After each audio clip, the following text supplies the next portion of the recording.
Vous avez dit que vous êtes de cette commune. Pouvez-vous faire une estimation des morts dans la commune et des rescapés?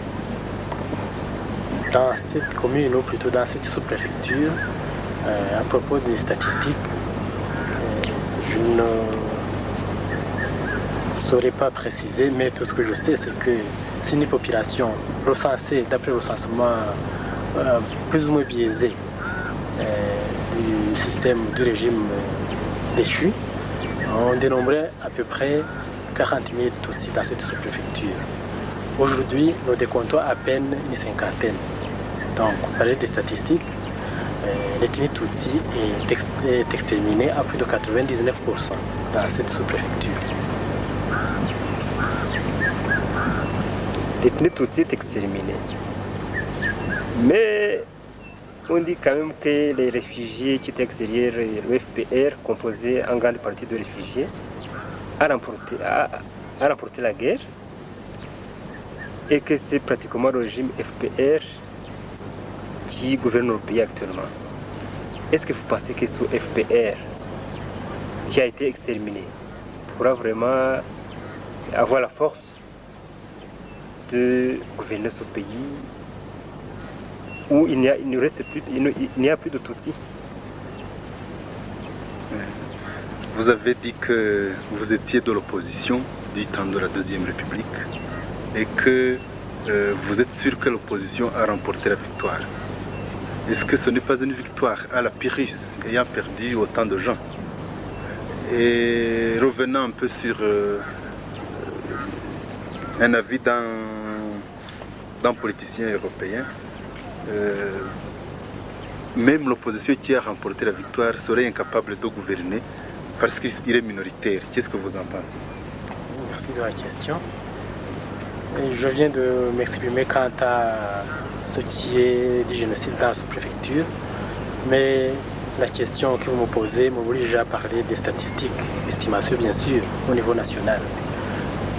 Aujourd'hui, malgré que nous n'avons pas fait un recensement effectif, sur base des estimations du recensement 91, nous estimons qu'il y a plus ou moins 200 000 Tutsis qui étaient à l'intérieur du pays. Et pour m'étendre sur les statistiques, nous avions plus d'1 million de l'ethnie Tutsi à l'extérieur, et réfugiés, aujourd'hui rapatriés. Et puis, je voudrais pour cette question ne pas tellement m'étendre sur l'ethnie comme telle, mais les chiffres avancés prouvent à suffisance que l'ethnie Tutsi reste suffisamment représentatif dans ce pays. Concernant les critiques ou les critiques des détracteurs de notre système en construction, parler d'un régime, d'un système ethnique est un langage, je dirais, biaisé ou plutôt tendancieuse. Parce que, voyez-vous, le gouvernement actuel est un gouvernement d'unité nationale, est un gouvernement d'union nationale qui regroupe aussi bien des Tutsis que des Hutus. Et pour m'exprimer en termes de pourcentage, 60% de ce gouvernement est de l'ethnie Hutu. À compter notamment le président de la République rwandaise, le premier ministre de la République rwandaise, le vice-premier ministre et un temps de ministre.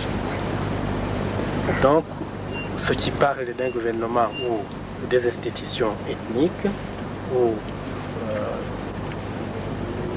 des institutions qui sont basées sur une minorité sont vraiment plus que tendancieuses. Parce que après justement cette victoire du FPR, une victoire militaire, apparemment le FPR, bien que il avait gagné complètement la guerre, a plutôt appliqué ce qu'il avait enseigné. Il enseignait plutôt qu'il se battait pour libérer le peuple et non pour accaparer le pouvoir. Et ce que je constate, c'est que justement le système politique mis en place, le gouvernement mis en place, le Parlement mis en place a été constitué conformément au terme de l'accord de paix d'Arusha que nous avions signé justement parce que nous options pour une résolution pacifique du conflit rwandais. Le FPR a appliqué exactement c'est trop dire, parce qu'il le fallait, parce que c'était impératif d'exclure les génocidaires. Une certaine opinion parle d'une attaque imminente venant de l'extérieur qui serait menée par ceux qui ont perpétré le génocide. Pensez-vous que cette attaque pèse comme l'épée de Damoclès sur nous? Ça serait trop dire. Il est vrai que ces génocidaires peuvent tenter un coup, mais à mon avis, ça ne serait que juste un essai de perturbation de l'ordre. Mais à mon avis, tenant en considération la force militaire, la force politique, le système que nous construisons, les partenaires bilatéraux et multilatéraux de la coopération, je suis d'avis que l'armée déchue, l'armée vaincue, l'armée anéantie hier n'est pas aujourd'hui à même de s'organiser, surtout que s'organiser implique une cause défendable. Alors, à mon avis, ces génocidaires aujourd'hui détraqués, aujourd'hui traqués par la communauté internationale et juste hier anéantis par notre armée, à mon avis, il n'y a pas lieu de parler d'épée de Damoclès. Il y a plutôt lieu de parler des suicidaires. Ils peuvent essayer parce que ces génocidaires, justement, ne sont pas, à mon avis, suffisamment responsables, suffisamment organisables. Ils peuvent essayer quelque chose, mais il n'y a pas lieu de trop s'inquiéter. Nous parlons d'un gouvernement d'union nationale qui veut arriver à la réconciliation nationale. Quels sont les atouts, à votre avis, que nous avons pour que la réconciliation nationale soit un succès? Je voudrais répondre en tant que citoyen, non en tant que politicien, à cette question. Et puis, le terme réconciliation, à mon avis, est à utiliser entre guillemets. Parce que ce qui est impératif dans ce pays, ce n'est pas la réconciliation, c'est le respect mutuel, ce sont les droits de l'homme. Et puis, réconciliation. Réconciliation implique deux partenaires fautifs. Et à mon avis, ce terme réconciliation français, à moins que je ne maîtrise pas le français, ce terme est mal approprié. Et je m'exprime en tant que citoyen, non en tant que politicien. Qu'est-ce qu'il faudrait? Merci. Comme terme? À mon avis, il faudrait parler plutôt de nation, d'unité nationale. Et pour compléter la question, vous me demandez des atouts quant à l'unité. Vous me parliez des atouts justement quant à la nation. Les atouts, c'est quoi? Les atouts, c'est l'autorité. À l'heure, j'estime que nous avons un leadership politique à même d'instaurer justement un système politique d'unité, un système politique de nation. Et je ne peux pas ne pas m'exprimer quant à ce qui est de la réconciliation. Réconciliation est effectivement possible.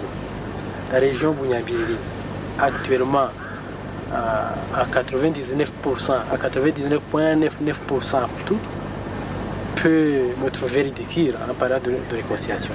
Mais elle doit comprendre qu'elle a à se réconcilier avec, par exemple, la région Rwamagana, avec la capitale Kigali. Réconciliation, effectivement, est aussi, pourquoi pas, opportun. Mais ce n'est pas l'impératif. L'impératif, ce sont les droits de l'homme. C'est une éducation politique pour une nation. Et puis la réconciliation viendra, mais passage obligé, une justice sans pardon. Une justice historique. Une justice adéquate à ce génocide. génocide justement historique. À cet effet, justice historique. Pouvez-vous nous dire un mot sur la responsabilité de la communauté internationale dans le génocide au Rwanda? Oui, une question difficile. La responsabilité de la communauté internationale, il est, à mon avis, plutôt historique que conjoncturel.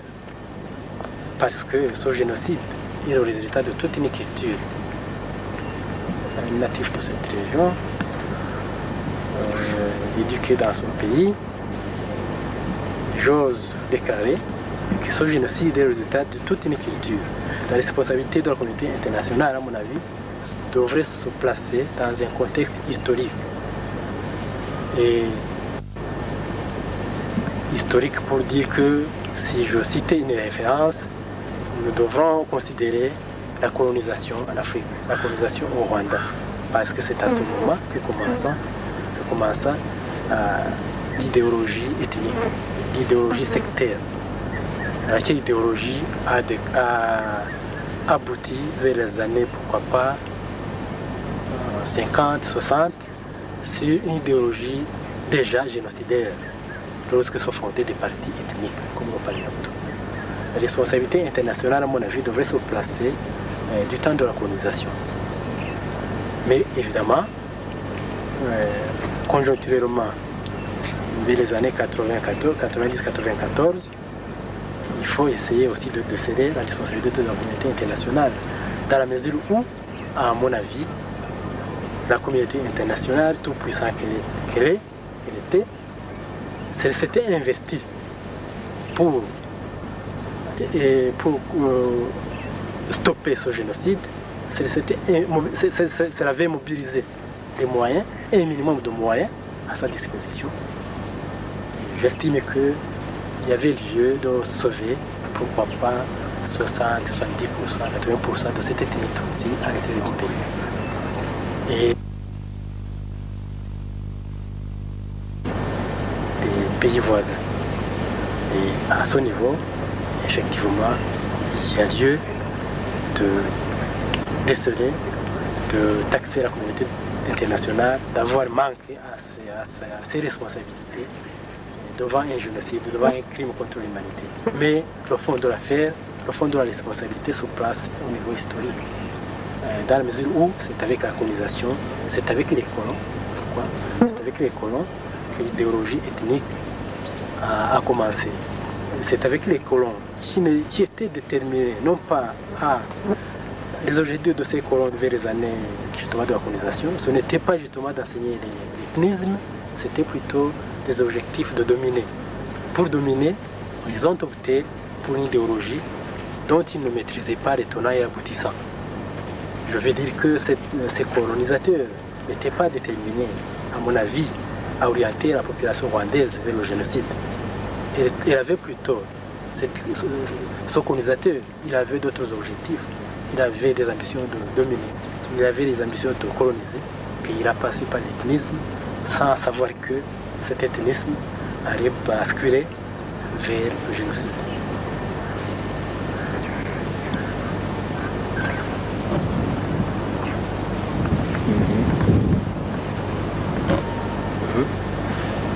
Quel message pourriez-vous adresser aux rapatriés Tutsi qui pourraient redouter un sort pareil? C'est de la question.